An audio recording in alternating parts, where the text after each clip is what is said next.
હું છું આપની સાથે શિવાની. નવરાત્રિની પાવન ઉજવણીમાં આજે નવરાત્રિના 8મો દિવસ છે અને આજે આરાધના થાય છે શ્વેત વસ્ત્ર ધારણ કરનારી શુદ્ધતા અને શાંતિની મૂર્તિ માતા મહાગૌરીની.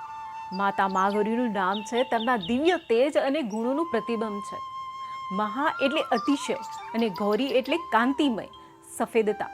માતા મહાગૌરી દુર્ગાજીનું 8મું સ્વરૂપ છે અને એવામાં માનવામાં આવે છે કે તેઓ સર્વ દુઃખોનો નાશ કરીને ભક્તોને શાંતિ, સમૃદ્ધિ અને ચિર સુખનું વરદાન આપે છે.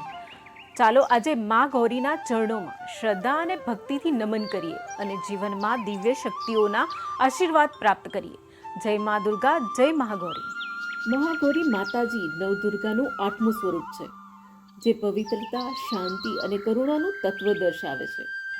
તેઓ ભક્તોને અંતઃકરણથી શુદ્ધિ, મોક્ષની પ્રાપ્તિ અને જીવનમાં શાંતિ માટે આશીર્વાદ આપે છે. નવરાત્રિના 8મા દિવસે તેમની આરાધના દ્વારા ભક્તો આત્મશક્તિ અને દૈવ્ય તેજ પ્રાપ્ત કરે છે. મહાગૌરી માતાજી નામનો અર્થ જાણીએ તો મહા એટલે મહાન અને ગૌરી એટલે ગૌરા વર્ણ એટલે કે અતિ તેજસ્વી અને પવિત્ર સ્વરૂપ ધરાવતી દેવી.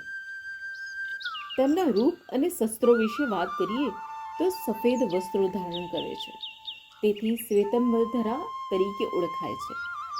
4 હાથ, ત્રિશૂળ, ડમરૂ, અભય મુદ્રા અને વર મુદ્રા. તેમનું વાહન વૃષભ છે, જે ધૈર્ય અને પવિત્રતાનું પ્રતીક છે. ચહેરા પર શાંતિ અને કરુણાનું તેજ. એવું કહેવાય છે કે માતા પાર્વતીએ કઠોર તપ કરીને શિવજીને પતિ તરીકે પ્રાપ્ત કર્યા.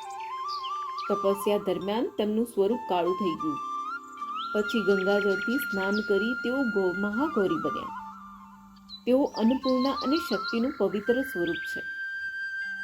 મહાગૌરી માતાની આરાધનાથી પાપોનો નાશ, શારીરિક માનસિક શુદ્ધિ અને મોક્ષની પ્રાપ્તિ થાય છે.